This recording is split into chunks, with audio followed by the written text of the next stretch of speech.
that you are the sum total of all of the choices that you've made up until now.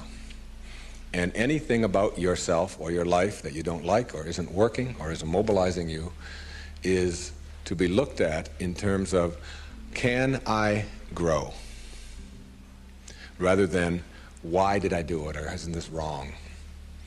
See, the two ways to motivate yourself are deficiency motivation, which says, where I am I don't like. I don't like what I've done. I don't like the fact that I can't do this well or I can't do that well. So I will list these things in my own repertoire, and then I will be constantly trying to repair those deficiencies, always assuming that I'm deficient, that there's something wrong with me, and I'm trying to fix it. And when you do that, you spend your whole life doing that. And you never arrive, because your life becomes a series of trying to get someplace else. And it is, if you follow that, if you live that, if you behave that, then what happens to you is you become a person who will always suffer from this disease called more. You always have to have more, because whenever you are getting where you want to go, let's say you want $100,000 in the bank, and you work, and you struggle, and you deny yourself, and you do all of those things, and you finally you get there, and here you are, you got $100,000 in the bank. All of this stuff over here is, of course, your life, and that is all you know. That's what you know how to, that's how you are. That is your being. That is your way of being. So that when you do get here, what you will do is say, this is not enough. You must, a no-limit person is never operating from deficiency or from lack in their life. They're never saying, I don't have enough. Success is an elusive thing, right? What is it? And I think it's very interesting that if most people can't define success, well, it means you made X amount of dollars. But if you make X amount of dollars but you spend more, are you successful? Or, well, it means you come home happy every day. Okay, how do you know when you're happy, you know? So I think success is a funny thing, which is we all seem to pursue it, but we don't know how to measure it or actually how to define it. So how do you pursue something that you can't measure? Fascinating. So when people say to me, how do you measure success? The question we all have to ask ourselves, am I successful? I don't know. I mean, I had a good year last year. And what does that mean? Does that mean I made a lot of money? Does that mean I was really happy? Oh, I'll let you decide, right? Maybe neither, maybe both. I had a good year last year, but am I successful? And the answer is no. I don't feel I am, because I'm trying to build a world that doesn't exist yet. I'm trying to build a world in which 90% of people go home at the end of the day feeling fulfilled by the work that they do. So I definitely took a big step forward towards that goal, but I'm still so far away. So somebody said to me, then how do you know if you're successful? And the answer is, if it can go by itself. And so what is more interesting to me as a measurement of success is not the markers per se. It's not the financial goal or the size of the house that you want to buy. Those are nice things, go for it. But those are not measurements of success. Those are just nice things to collect along the way. Right. For me, it's momentum. I want to measure momentum, which is, you know, when something is moving and you start to see it lose momentum, you're like, uh-oh, give it a push, because if you don't give it a push, it's going to stop. And an object in stasis is much harder to get going. It requires a lot more energy to get something started than it does to keep it going, right? And so if you don't let it stop and you can keep it going, it's this, you know, it still might slow down there, but you can get it going again much easier. And for me, the opportunity is to get the ball rolling faster and faster and faster and faster and faster and bigger and bigger and bigger. It's like a snowball. And my responsibility is, because it's not rolling downhill yet, it's not on automatic yet, I need to still keep it going to find that critical mass where it can go, and at the point it can go by itself without me, then I will find something else to do. And that may not happen in my lifetime. I think we must all stop measuring promotions, salaries, and these things, but rather measure the momentum of your career. Does my career have momentum? Can I see it moving in the right direction? Can I see it gathering moss? You know, can I see that it's becoming easier for me to keep the momentum? It's becoming easier for me to grow the size of this thing. It's requiring less effort. That's the thing we need to measure. Yeah. That's the thing that we need to be cognizant of, which is the momentum of our careers, not just the markers that we think define our success.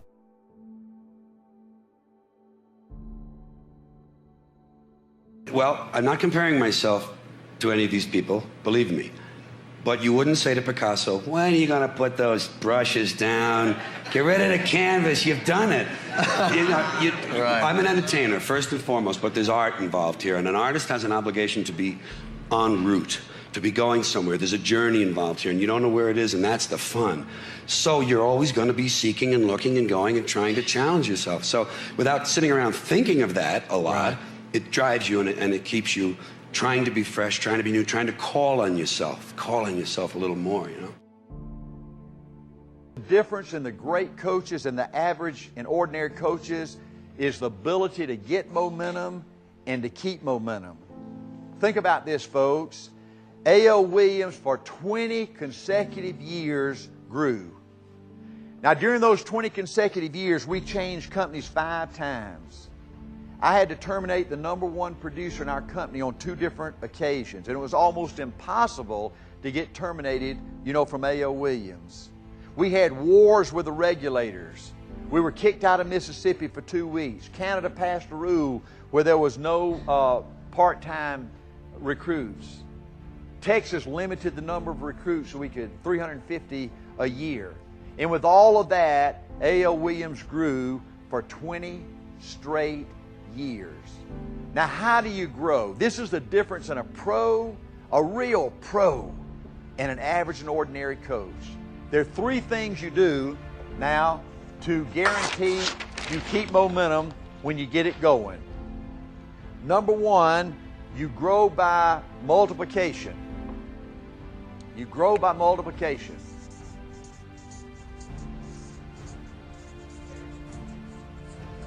You've got to always be promoting people to district leader, to division leader, to RVP. Okay? Because once you get things growing by multiplication, then what you have, or you have hundreds or thousands of people that are doing what you are trying to do, okay? Building friends, praise and recognizing people, recruiting best friends. Does that make sense? And see, once you're growing by multiplication, that's the greatest opportunity for you to keep that momentum that you've kept. Okay? That makes sense? All right, number 2, the second thing in keeping this momentum, once you have it, is you've got to have an enemy. You've got to have some kind of injustice out there you're trying to create. You've got to have an edge. I don't care if you're in the real estate business, right? If somebody's charging let's say a 10% commission on just raw land that you sell out there, then you do it for 8.5% or something, right? You've got to have an edge over the enemy. You've got to have an enemy you're trying to beat out there, right? Now, we were fortunate to have the worst enemy in the whole history of the world, right? The trash value guys, right? But you're selling a crusade. There's nothing that energizes people and keep that momentum going like a crusade, right? You're out there trying to save the world. You're trying to make a difference with your life, right? And then the third thing is you have competition inside the company. I was a master at promoting competition inside the company, right? Like Lawrence Walker, I'd get him taking on Dick Walker, down in Tampa, Florida. I had a gift of always egging people along a little bit, okay? So if you want to keep momentum, once you get it, there are 3 keys. You grow by multiplication. You keep recruiting. Listen to this, folks. For 20 years, as president of A.L. Williams, the first thing I looked for every day on my desk, Kathy Herring, my secretary, the first thing I did when I went in the office before I talked to Bo or anybody and got in my million things I needed to do, okay? The first thing I did every morning was look at recruiting numbers. First thing I did every morning. The second thing I did was sign 200 go-go letters. That's the first thing I did and got that out of the way first thing every morning, right? And so you've got to have a way, I'm going to talk to you about that in a morning, to monitoring this kind of stuff so when you know, you can anticipate when you are slowing down, right? When you're fixing to hit a brick wall down the road, correct?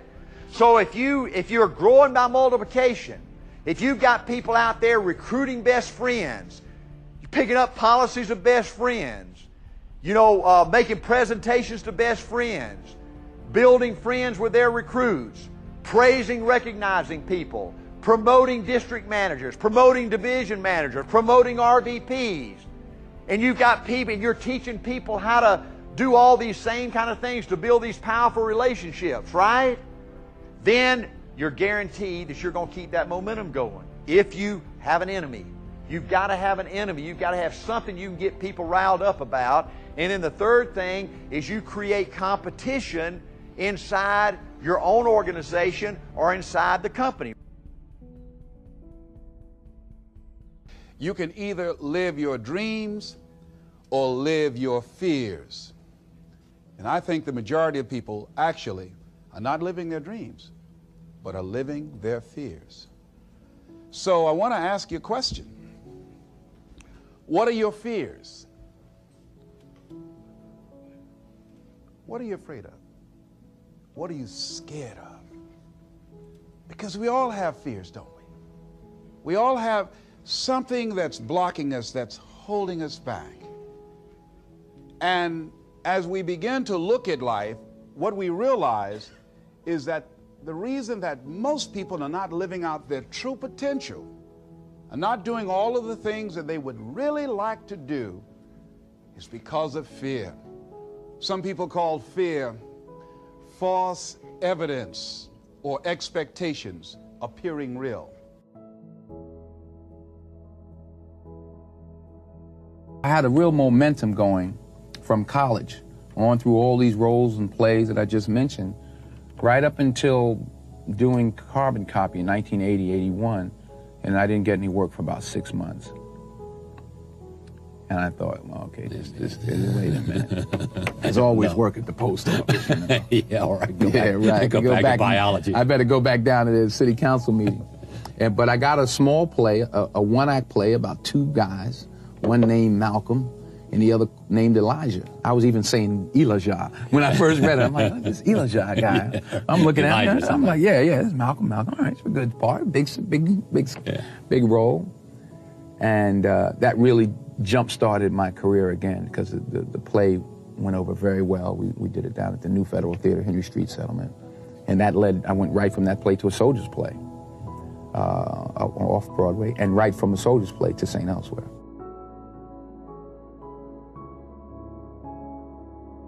Being an actor, or even being an artist, and I had studied in school behind the camera, was not even in the vernacular of my dreams. I was raised 9 to 5, you go to work, you work your way up a scale. That's from your old man, right? Yeah. And that was all I was able to even, like I said, dream about. So the idea of living life and having a career that was in the arts, that was in the storytelling business, that was something that was really fun, was not something that, like I said, I even dreamed of. I was in the right place, right time, right bar. Guy found me and said, you want to come in and read for a part in a movie I'm here producing called Dazed and Confused? I said, sure. I go read for the part. It's got 3 lines. 3 lines turns into 3 weeks' work. They're paying me $325 a day. People are telling me I'm pretty good at it, and I think I'm getting away with something. And I still do feel like I'm getting away with something. Everybody's problem comes down to one pattern you're repeating that you can't see. And that pattern is getting triggered by something that happened in your past that left you with this emotional scar.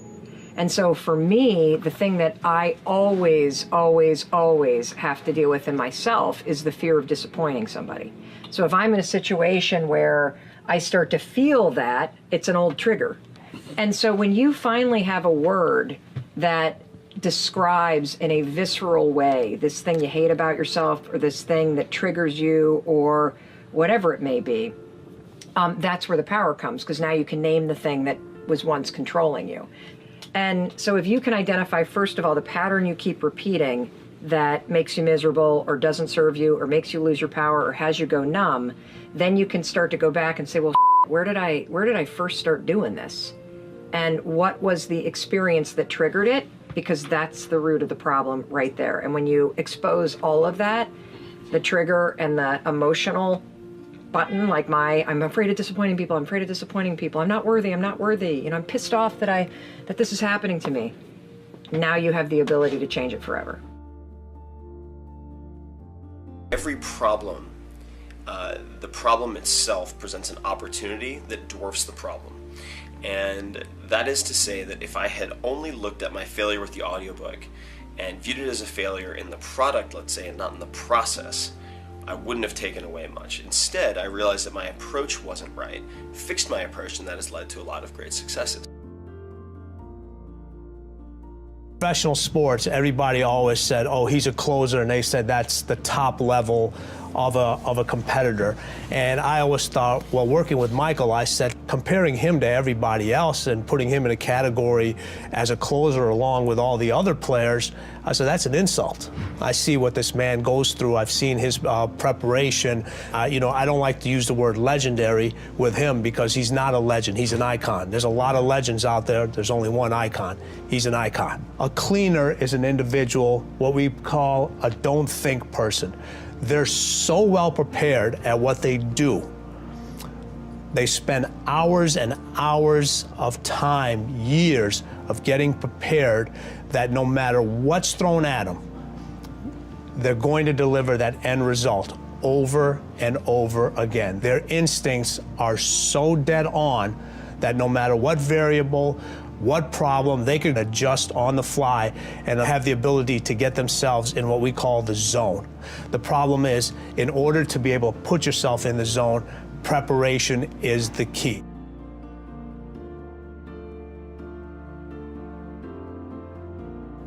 So deciding as you look at your life, as you look into the future and say, what fears am I holding on to?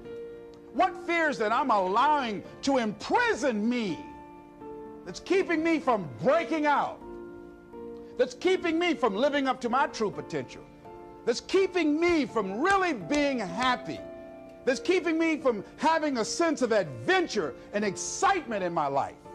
What's keeping me from controlling my destiny? What fears that I'm giving that permission to? Notice what I said, that we must give our permission to fear to immobilize us. Because whatever discomfort you experience, whatever challenges or difficulty that it is, you got to handle it. You got to go up in there and wrestle with it. Will it be easy? No. Will it be challenging? Yes. A friend of mine who's going into recovery, he's been addicted to crack cocaine for years and alcohol. And he was talking about how challenging it was and why he was dreading going into cold turkey. I said, what do you want me to tell you? That it's going to be a picnic? No, it's not. It's going to kick your butt? Yes, it is. Are you going to want to die? Yes, that's a part of it. But that's just what you must go through in order to get where you want to go. And guess what? You are strong enough to do it. You're strong enough, and your life is worth whatever you have to go through to get past this addiction. Whatever you have to do. This dream you got, whatever you want to do, will it be easy to just run out there and do it? No. Will it happen overnight? No. Will it be a struggle? Yes. Will there be times when you can't make ends meet? Yes, that's a part of it. Will there be times you won't know what to do? Yes, that's a part of it. Someone always be detached? Okay, straightforward question. The answer is no. Someone shouldn't always be detached, because otherwise you aren't enjoying anything in your life. So don't always be detached, no. But at the same time, that being said, you should be aware all the time if you are getting sucked into the emotional vortex, right? You've got to be aware of that. Once you have that awareness, you don't need to be detached all the time at all. Yeah. I'm not always detached at all, but I've got clear warning signs. When things start going sideways, and I start going down some vortex, I know immediately and I just detach. Yeah. So it's really easy.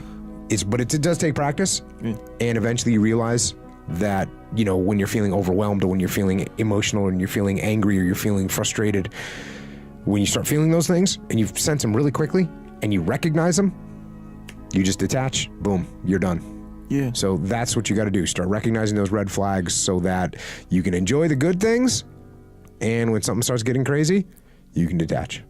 Yeah, so it's like an overall skill of being able to control when to detach and when you don't have to. Being able to identify when you need to detach, then being able to detach, then you're good. Habits. Good habits will give you results that stick. Bad habits will destroy everything. I have some bad habits. That's right. All my habits are not great. So if you've got some bad habits, don't feel bad. So does your next door neighbor. So does your mentor, your coach. So does your mother and father if they're alive. So does everyone. And the trick of life is to replace a bad habit with a good habit. I used to hang around bars all the time. And one day I went in, I picked up a glass, and I looked around and I thought, they're all bums in here. And then it dawned on me, I'm always here. I learned something. I put the glass down and I said, I'm never coming back here again, and I'm never going to drink this. And I never did. That was a long time ago. But you know what I did? I went from spending all my money in the bar to the racetrack, and I started to bet it all on horses. So I went from making somebody with a bar get wealthy, and then I started to feed the horses. And one day I woke up and I learned something. If you don't consciously and deliberately replace a bad habit with a good habit, you will automatically create another bad habit. Now, what is a habit? A habit is an idea that has been planted in the garden of your subconscious mind and then repetitively fed for a sufficient period of time that you act on it without giving any thought to it. I'll give you an example. I want you to right now mentally imagine you're pulling on your underwear in the morning. What foot do you put in first? I put my right foot in. If I tried to put my left foot in my underwear first, I'd stagger and I'd fall over. You may say, what's this got to do with it? It's got everything to do with it. Why do I put my right foot? You may put your left. Certainly a lot of people do. Well, when I was just a little gaffer, didn't have a clue of how to put underwear on, my mother or my grandmother or my father or somebody came along and they had the underwear read, put your foot in here. Your other foot. What did they do? They had the underwear prepared as if they were going to put it on. And so pretty soon, I was doing it like they were doing it. They, through repetition, planted the idea in my mind. Well, now think of this.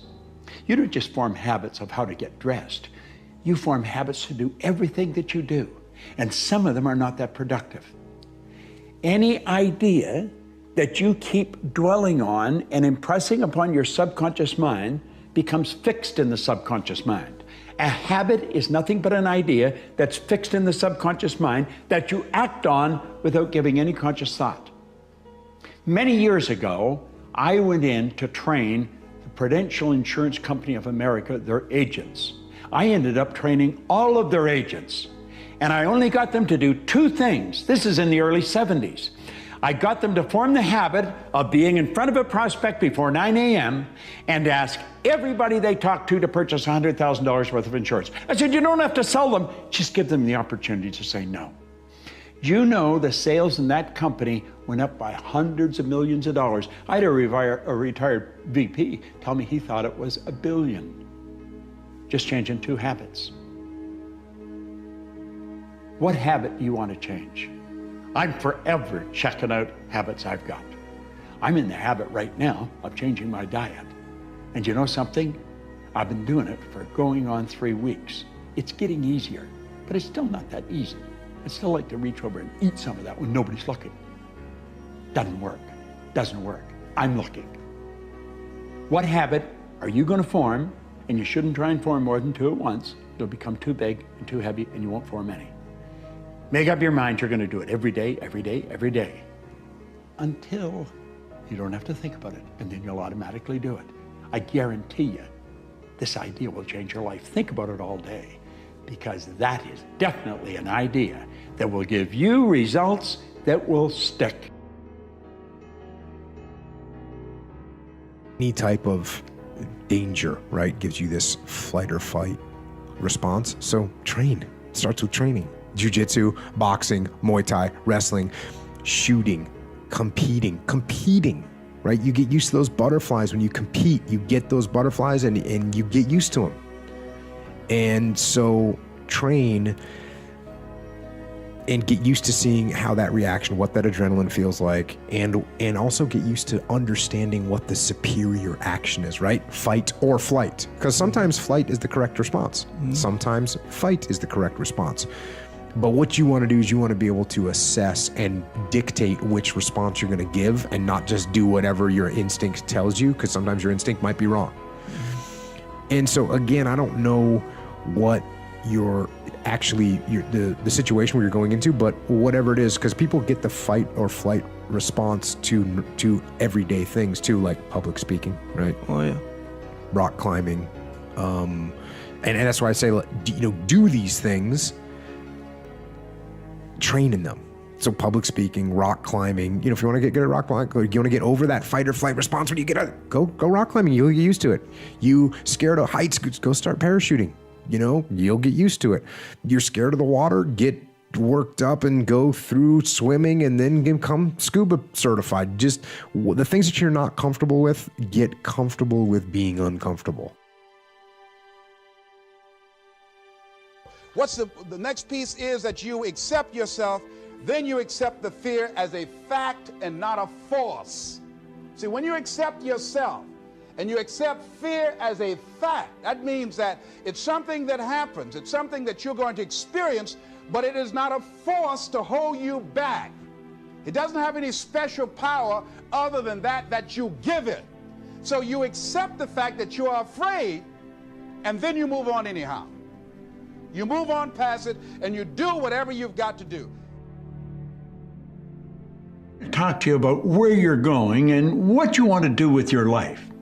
You see, most people never go after what they want because they don't know every step they have to take to get there. I want you to think of a person going up the side of a wall of ice. Now, the only rule for reaching a goal that you have to know is knowing where you're going and knowing that you're going to get there. You do not have to know how you're going to get there. Now pay attention to this for a moment. Imagine the climber has all his equipment. He's got his crampons, he's got his climbing rope, his hardware, his ice axes. How does he get to the top? He's standing on the ground and he's looking at maybe 100-foot vertical wall of ice. He looks up and he has absolutely no idea the path that he's going to take. He just sees himself at the top. He reaches up and he puts one pick in, and then another pick. Then he raises one foot and then the other. Now he's not standing on the ground any longer. He's suspended on the wall on a vertical wall of ice that goes up for 100 feet. He adapts to the changes that is taking place in his environment. And then and only then does he see the next step. And he moves this pick, then this pick, then this foot, then this foot. Now, that's how he gets to the top, a step at a time. And that's how you're going to get to your goal. You just have to know the first step to take. And when you take that step, you're going to find that your conditions, your circumstance, and environment will change. Then you see how you have to make the next step. It's a matter of adapting all the time. You only have to know two things. You have to know where you're going, and you have to know that you're going to get there. You've got to see it in your mind. Now, this is the beautiful scenario. This is what it's all about. Save that in your mind and think of it often. Think, every time you think of your goal and you're trying to figure out how you're going to do it, think of that vertical wall of ice. What's the next step? That's all you really have to know. One step at a time. And you'll get to wherever you're going. That's how Hillary got to the top of Mount Everest. And I don't think that it's optional for us to sit on what we have. See, if you're sitting on what you have, what you've been given, and I think everybody's been given something to bring to the planet, that only you can do that, only you can perform that, only you can initiate that activity. And if you don't do that, if you're not filling in your life with your life work or your mission, then there are gaps in your life. And what we do when we're not living out our true identity, we begin to fill the gaps. We fill the holes with garbage. Alcohol, drugs, worry, self-destructive behavior. So when you begin to look at your life and you know that you're not doing what you can do because you have allowed yourself to be held captive by your fears. Now, when you don't have a true appreciation and acceptance for who you are, and you allow yourself to be immobilized by fear, what happens in the process is that you begin to abuse yourself. You begin to sabotage your life, you begin to sabotage your dreams, you begin to unconsciously work against yourself. You become your own worst enemy. So what do you do about that? Well, you begin to realize that your dream and your gifts have so much meaning and so much value for you till your hunger for them will begin to push you past the fear. Your hunger to have them will give you a special drive. As you work on yourself, as you begin to acknowledge your true identity, the true power that you have, the true capacity you have to bring about change, the miracle-working power that you have within yourself to do the things that you want to do. Your present or past results have absolutely nothing to do with what's going to happen from this point forward. Now, that was the point that Ray Stanford drilled into my head. You see, I kept thinking, well, gee, I'm such a mess up. You know, I've done everything wrong up till now. I'm 26, I'm broke, I'm not happy. Everything was wrong. He said, Bob, that's all in the past. He said, every moment is a new moment. We shouldn't condemn ourselves. And he said, what you were yesterday, you paid for. What you are today, you decide upon. That's exactly what True Word's saying. This power in no way is limited by precedent. Even in a creative state, we sometimes don't understand that. Do you know why airplanes, right up to today almost, have wings on them? Because birds have wings. Birds fly, they have wings. If you're going to get a plane to fly, you got to put wings on it. Do you? No. We've got planes flying without wings today. You know why? Never did need wings. But you see, the thinking was, to a degree, limited by precedent. Birds fly with wings, planes have to have wings. Planes do not have to have wings. You're creative. If you can visualize it, you can do it. It doesn't matter what it is. That's what Hill said. Anything the mind can conceive and believe, it can achieve. The main reasons that people don't get what they want is because they don't actually figure out what it is. And the probability that you're going to get what would be good for you, let's say, which would even be better than what you want, right? Because, you know, you might be wrong about what you want easily, but maybe you could get what would really be good for you. Well, why don't you? Well, because you don't try. You don't think, okay, here's what I would like if I could have it. And I don't mean in a way that you manipulate the world to force it to deliver you goods for status or something like that. That isn't what I mean.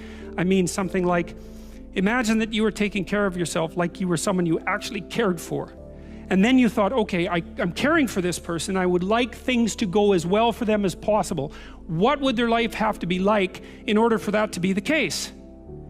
Well, people don't do that. They don't sit down and think, all right, you know, let's figure it out. You've got a life. It's hard, obviously. It's like 3 years from now, you can have what you need. You got to be careful about it. You can't have everything. You can have what would be good for you, but you have to figure out what it is, and then you have to aim at it. Well, my experience with people has been is if they figure out what it is that would be good for them, and then they aim at it, then they get it. And it's strange because they don't it's a strange thing. It's not quite that simple because you know, you may formulate an idea about what would be good for you, and then you take 10 steps towards that, and you find out that your formulation was a bit off, and so you have to reformulate your goal. You know, so you're kind of going like this as you move towards the goal. But a huge part of the reason that people fail is because they don't ever set up the criteria for success. And so, since success is a very narrow line and very unlikely, the probability that you're going to stumble on it randomly is 0. And so there's a proposition here, and the proposition is, if you actually want something, you can have it. Now the question then would be, well, what do you mean by actually want? And the answer is that you reorient your life in every possible way to make the probability that that will occur as certain as possible. And that's a sacrificial idea, right? It's like, you don't get everything. Obviously. But maybe you can have what you need. And maybe all you have to do to get it is ask. But the asking isn't a whim or today's wish. It's like, you have to be deadly serious about it. You have to think, okay, like, I'm taking stock of myself. And if I was going to live properly in the world, and I was going to set myself up such that being would justify itself in my estimation, and I don't mean as a harsh judge, exactly what is it that I would aim at? Sit on your bed one day and ask yourself, what remarkably stupid things am I doing on a regular basis to absolutely screw up my life?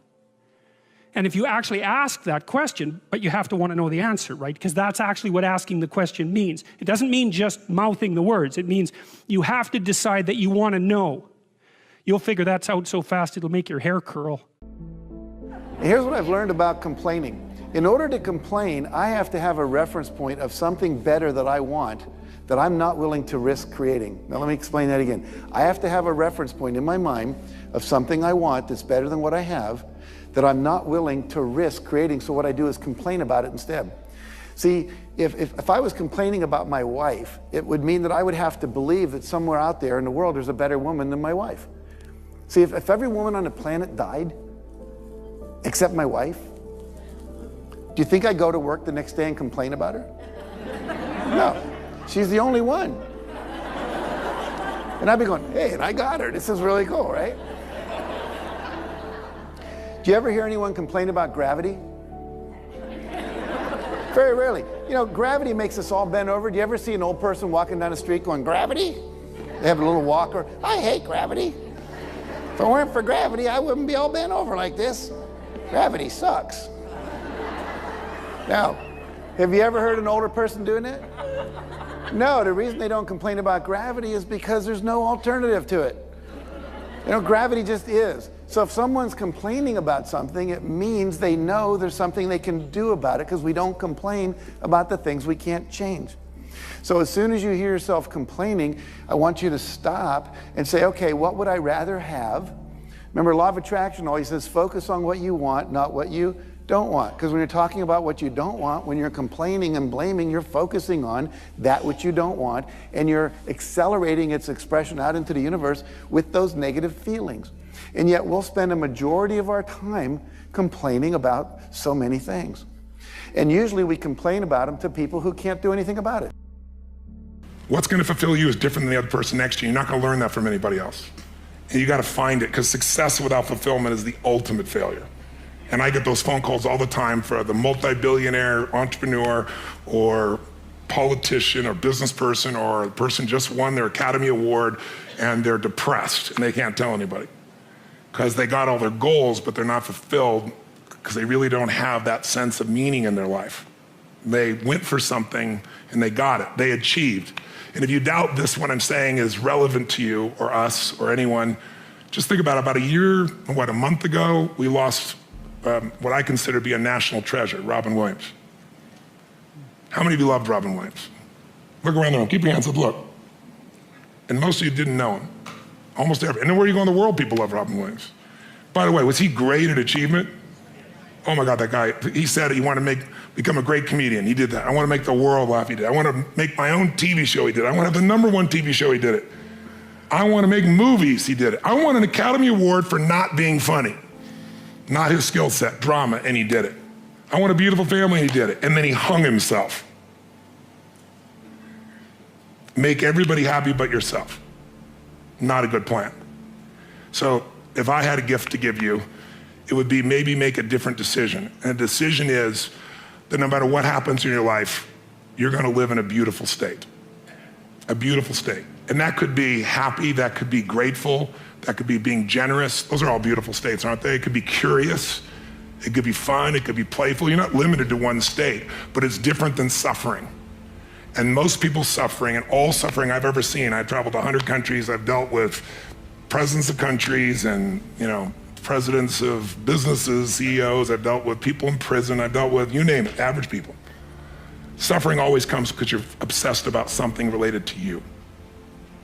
You can only be depressed if you're focusing on yourself. You say, no, I'm depressed because it's my kids and they're not doing well. No, you're depressed because you feel you failed your kids. It's about you. It's about how you think what you should have done or shouldn't have done, or what someone did to you or didn't do to you in the past or the future, which don't even exist. So I have a simple goal. My goal is help people make a decision that says, I don't know what's gonna happen. You might get a divorce, even though you don't think so.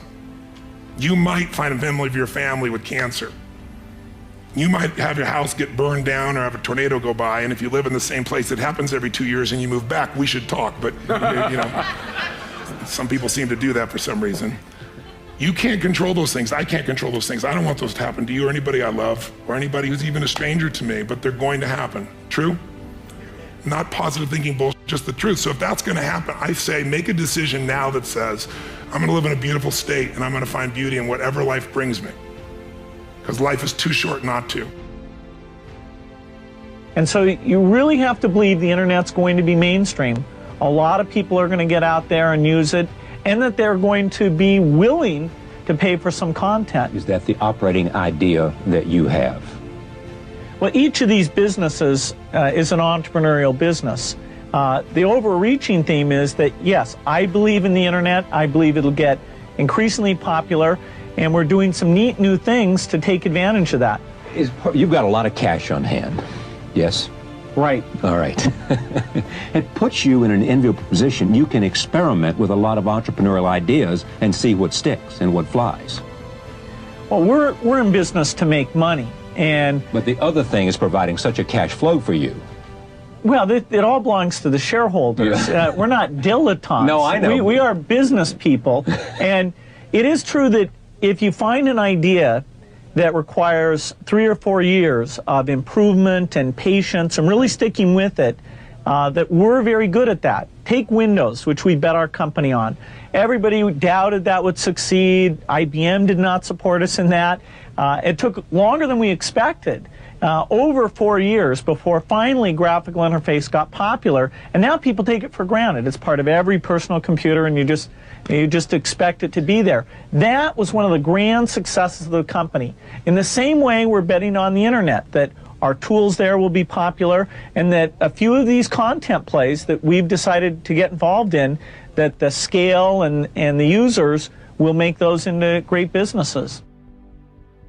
When something is considered quote unquote impossible, how do you reframe it so it becomes possible in your mind, and how much of that is mindset? Well, I think impossible is not a fact, it's an opinion. When someone tells me it's impossible, I always just look at anybody around me knows that they can't do that. So that's part of it. But if they didn't know me, it's your opinion. And they'll say, no, science shows. And I say, yeah, and how many times has science showed something's impossible? Now science shows it's possible. Things are impossible until somebody does it.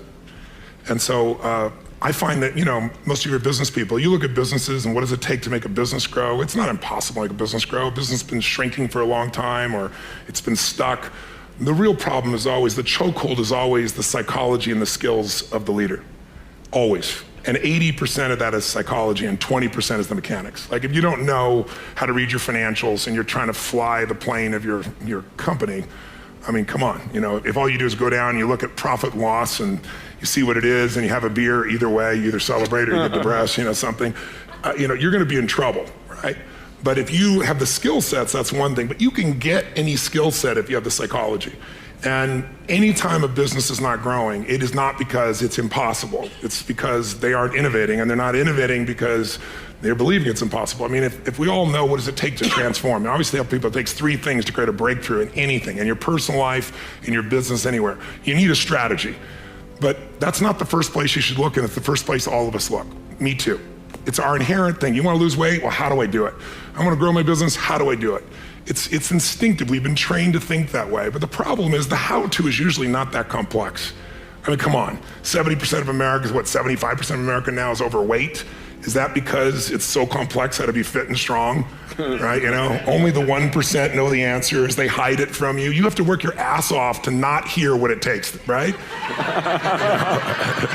And so, you know, I remember I went to a TED Med Center, and I watched about 12 doctors, one after another, get up and do these stories about how we could just get patients to take their medications and try to figure out the whole thing. And I was just looking and going, you're all talking about strategy and you've forgotten psychology. Because strategy is wonderful. I'm a strategist. I spent my whole life figuring out strategies. As we both know, a strategy could save you a decade, right? In business, strategy could save you, you know, it could make the difference between success and failure. But most people have strategies available, or they could get them, or you could create them. But the problem is you got a story. And your story is why it isn't working. And the story is, I've tried what? What?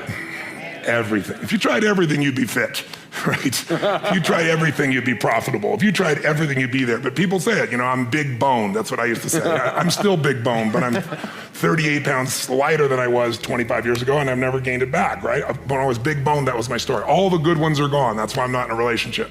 Or they're gay and I'm not, or I'm gay and they are, or whatever the story is. There's always a story. And what I tell people is, you know, if you can just divorce the story of your limitation and marry the truth of your unlimited capacity, then the whole game changes. You've lived a life dominated by doubt and fear. How do you step into bravery? Step.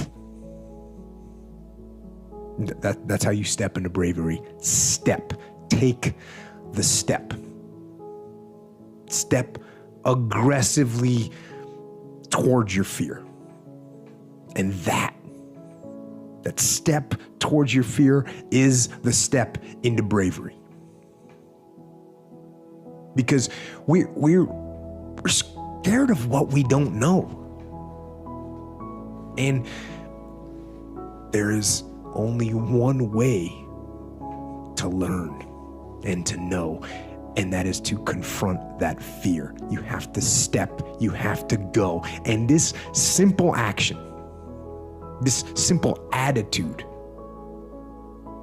it answers so many questions. My theory here would be, if you're afraid of fighting and altercations, go train jiu-jitsu. If you're afraid of heights, work on some rock climbing. If you're afraid of the water, it's time to swim. It's time to surf. It's time to get out there. If you're afraid of pull-ups, if you're afraid of pull-ups, do pull-ups. If you're in squats, do squats. If you're afraid of public speaking, go speak in public. Mm-hmm. If you're afraid to start a business, start a business. Make it small. And on all these, what you have to do is you have to mitigate the risk and you have to ease yourself into it, but you got to go for it. And eventually you will overcome that fear. Mm-hmm. But the hard part is you got to take that first step. Yeah. You got to take that first step to begin to inoculate yourself against the fear of the thing that's in your mind. Because that fear generally is in your mind. Yeah. You know, when you get up on stage to do a public speaking, people are not going to throw tomatoes at you and say, "Oh my, you're an idiot, get off the stage." No, right. They're going to sit there, you know? So there's nothing to fear. Yeah. It's in your head. Make a damn schedule and stick to it. Okay, so what's the rule with the schedule? It's not a bloody prison. That's the first thing that people do wrong. They say, "Well, I don't like to follow a schedule." Well, it's like, well, what kind of schedule are you setting up? Well, I have to do this, then I have to do this, then I have to do this, you know, and then I just go play video games, because who wants to do all these things that I have to do? It's like, wrong. Set the damn schedule up so that you have the day you want.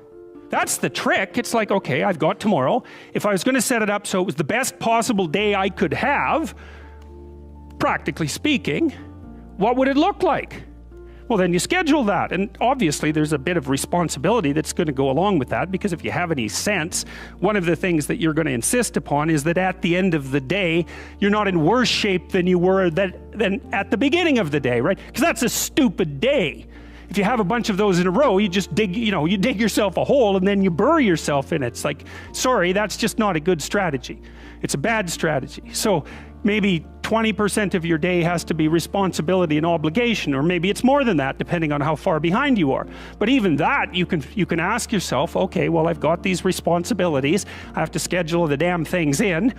What's the right ratio of responsibility to reward? And you can ask yourself that, just like you'd negotiate with someone who is working for you. It's like, okay, you got to work tomorrow. Okay, so I want you to work tomorrow. And you might say, okay, well, what are you going to do for me that makes it likely that I'll work for you? Well, you could ask yourself that, So maybe you do an hour of responsibility and then you play a video game for 15 minutes. I don't know, whatever turns your crank, man. But, you have to negotiate with yourself and not tyrannize yourself. Like you're negotiating with someone that you care for, that you would like to be productive and have a good life. And that's how you make the schedule. It's like, and then you look at the day and you think, well, if I had that day, that'd be good. Great.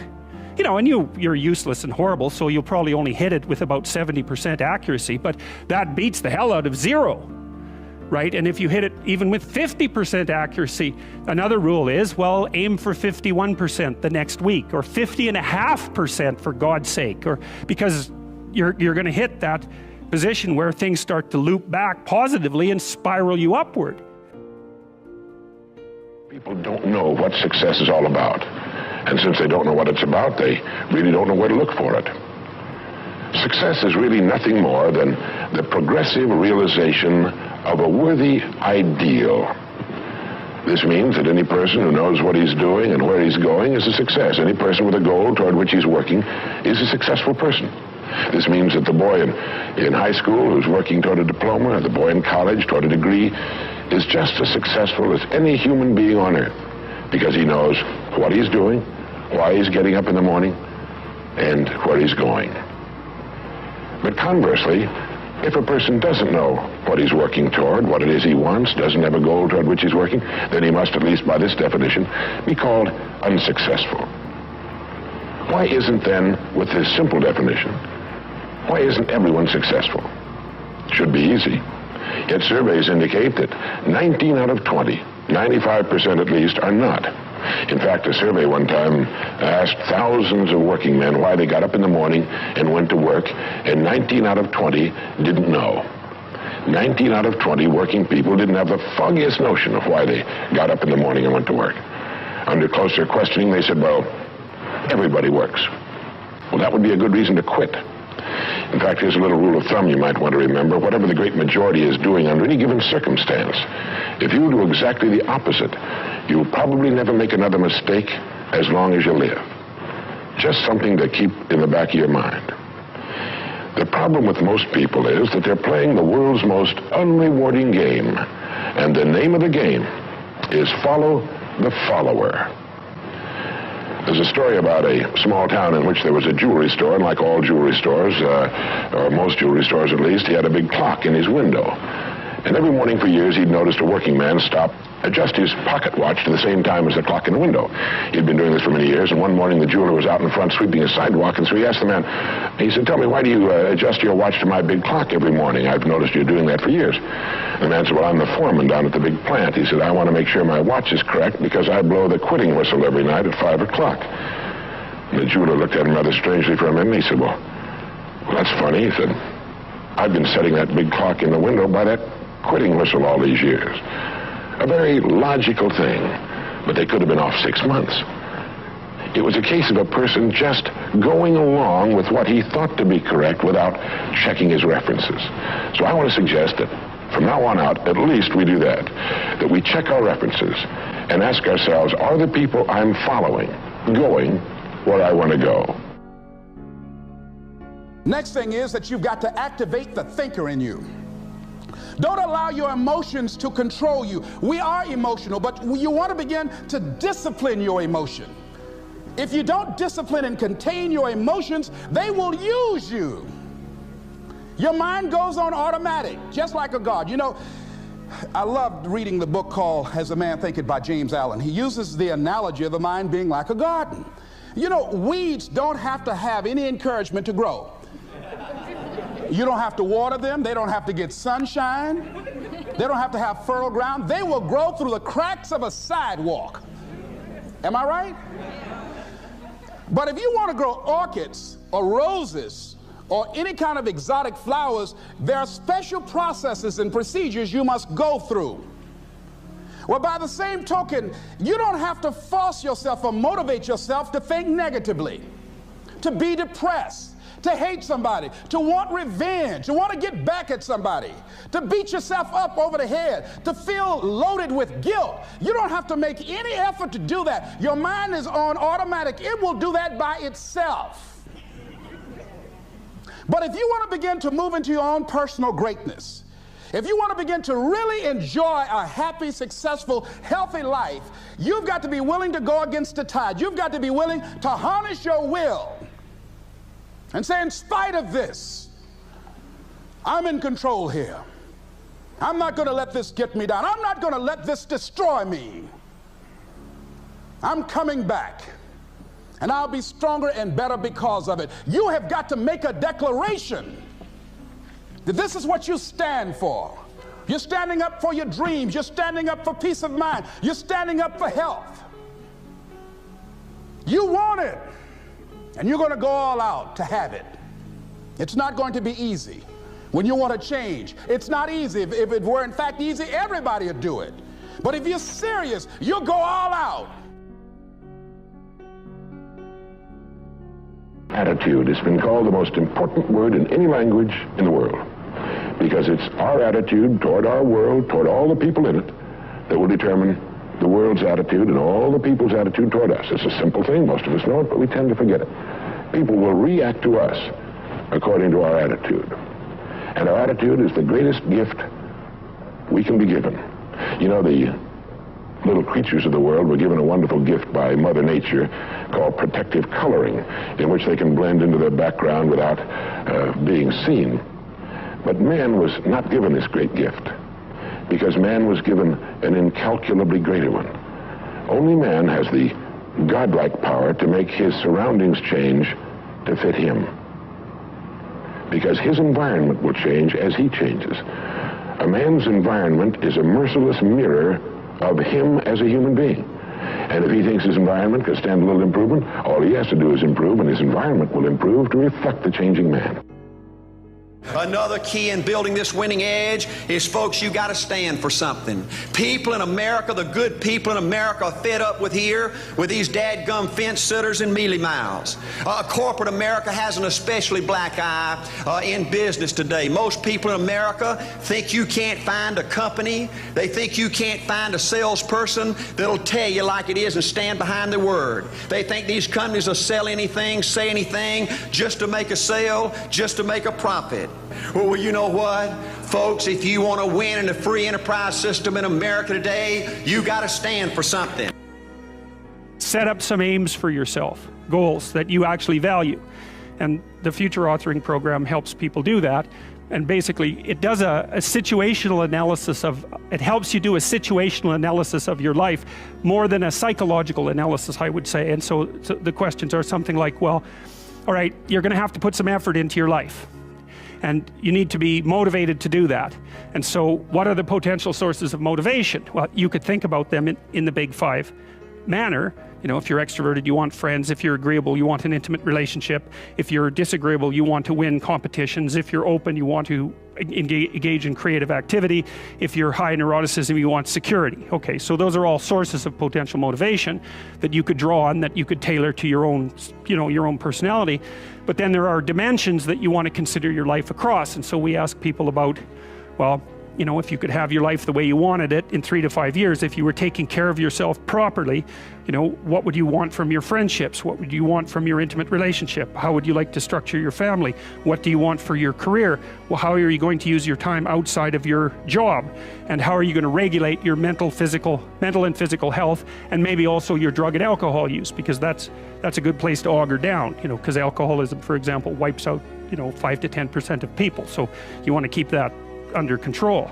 And then so maybe, you develop a vision of what you would like your life to be, and that associates the goal, once the goal is established, and then you break down the goal into micro processes that you can implement. The micro processes become rewarding in proportion, in relation to their causal association with the goal, and that tangles in your incentive reward system. We talked about the dopaminergic incentive reward system, and that's the thing that keeps you moving forward. And the way it works is that it works better if it produces positive emotion when it can see you moving towards a valued goal. Okay, well, what's the implication of that? Better have a valued goal, because otherwise you can't get any positive motivation working out. And so the more valuable the goal, in principle, the more the micro processes associated with that goal start to take on a positive charge. And so what that means is, well, you get up in the morning and you're excited about the day, you're ready to go. And so as far as I can tell, what you do is you specify your long-term ideal. Maybe you also specify a place you want to stay the hell away from, so that you're terrified to fail as well as excited about succeeding, because that's also useful. You specify your goal. You do that in some sense as a unique individual. You want to specify goals that make you say, oh, if that could happen as a consequence of my efforts, it would clearly be worthwhile. Because the question always is, why do something? Because doing nothing is easy. You just sit there and you don't do anything. That's real easy. The question is, why would you ever do anything? And the answer to that has to be because you've determined by some means that it's worthwhile. And then the next question might be, well, where should you look for worthwhile things? And one would be, well, you could consult your own temperament. And the other would be, well, you kind of look at what it is that people accrue that's valuable across the lifespan. So you do a structural analysis of the subcomponents of human existence, and I already did that. You need a family, you need friends. Like, you don't need to have all these things, but you better have most of them. Family, friends, career, educational goals, plans for, time outside of work, attention to your mental and physical health, etc. That's what life is about. And if you don't have any of those things, well, then all you've got left is misery and suffering. So that's a bad deal for you. So once you set up that goal structure, let's say, and that's really in many ways that's what you should be doing at university. That's exactly what you should be doing, is trying to figure out who it is that you're trying to be, right? And you aim at that, and then you use everything you learn as a means of building that person that you want to be. And I really mean want to be. I don't mean should be, even those things are going to overlap. And it's important to distinguish between those, because that's partly, and this is back down to the micro routine analysis. So if I was saying, well, you're going to try to make yourself more industrious. Okay, number one, specify your damn goals, because how are you going to hit something if you don't know what it is? That isn't going to happen. And often people won't specify their goals too, because they don't like to specify conditions for failure. So if you keep yourself all vague and foggy, which is real easy, because that's just a matter of not doing as well, then you don't know when you fail. And people might say, well, I really don't want to know when I fail because that's painful. So I'll keep myself blind about when I fail. That's fine, except you'll fail all the time then. You just won't know it until you've failed so badly that you're done. And that can easily happen by the time you're 40. So I would recommend that you don't let that happen. So that's willful blindness, right? You could have known, but you chose not to. Okay, so once you get your goal structure set up, you think, okay, if I could have this life, it looks like that might be worth living, despite the fact that it's going to be, anxiety provoking and threatening, and there's going to be some suffering and loss involved and all of that. Obviously, the goal is to have a vision for your life such that, all things considered, that justifies your effort. So what are the trade-offs that you would consider, like, we work our asses off, we do a lot of stuff, but this is what we had to sacrifice in order to do it? If you think of it that way. I think if you think of it as a sacrifice, then you're going to build frustration or resentment. I really don't. If you think it's a sacrifice, you shouldn't do it. I think the challenge is that most people have this illusion about life-work balance. And I think that's if you're going to accomplish anything, it's what people are laughing is, it's bullshit, right? What's true is life-work integration. So I was just in 7 countries, 21 days, but who's with me is my family, who's with me is my friends, and I've done well enough to have a plane and bedrooms and all that kind of cool stuff makes it. But when I didn't, we huffed it together. And beginning days it was coach and dragging ourselves around. But I thought it was great for my kids to have schooling, but I thought an education was more valuable, and traveling the earth was a part of that. But you know, we're in the middle of this crazy schedule, but it's not work, it's a mission. When it's work, it's that. I always ask people, I said, how would you describe what you do? And people, I say, is it work, is it career, or is it mission? And most people, of course, say it's work, and that's exactly what it is. It's heavy. If it's your career, it gives you something more. If it's your mission, it doesn't wear you out. It brings energy to you. It's fulfilling. And if you can tie your mission in with the people that you love, it's pretty cool.